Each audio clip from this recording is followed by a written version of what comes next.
نغمه در امریکا در تازه ترین کنسرتش و توهین عجیب نغمه برای منگل که اصلا باورتان نمی شود.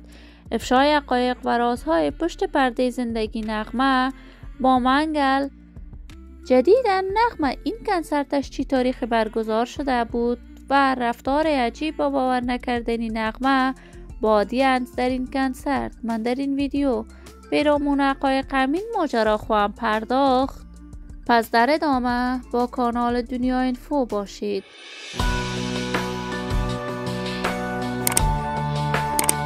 سلام و سلامتی ایام به کامتان باد. شما را خوش آمدید میگم به یکی دیگر از ویدیوهای جذاب کانال دنیا اینفو. برای دوست شدن با این کانال علامت سابسکرایب را فشار دهید تا از ویدیوهای دیگر کانال دنیا اینفو هم آگاه شوید. نغمه یا شاپیرای، هنرمند بی‌بدیل در هنر موسیقی افغانستان، یکی از صداهایی که محبوبیت و شهرت خاص در میان مردم افغانستان داشته است. از خرد تا بزرگ تمامی مردم افغانستان با صدای نغمه آشنایی دارند. نغمه هنرمند با استعداد افغان از سن نوجوانی به سرودن آهنگ آغاز کرد. وی مدت 25 ساله می شود در راه هنر موسیقی برای دوزاران صدایش خدمات بی‌بدیل را انجام داده است. نغمه با خانواده‌اش در کشور امریکا زندگی می کند.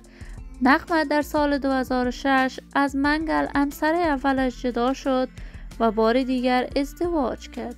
جدیداً تصاویر نغمه با منگل در صفحات مجازی دوباره دست به دست می شود که سر و صداهای فراوان و انتقادات عجیبی را به همراه داشته است.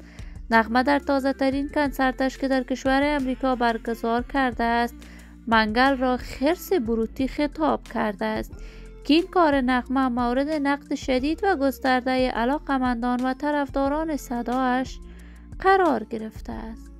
نغمه بارها در برنامه‌هایش به منگل توهین کرده است و از همسر دومش نام نبرده است، ولی من آرزوی موفقیت، سعادت و خوشبختی برای این بانوی هنرمند از بارگاه عزت لایزال تمنا دارم.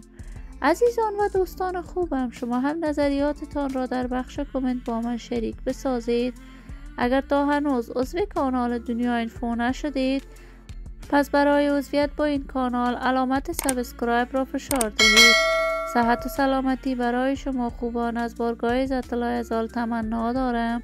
تا درودی دیگر امیتان را به لای منات سپرده، موفق و کامیاب باشید.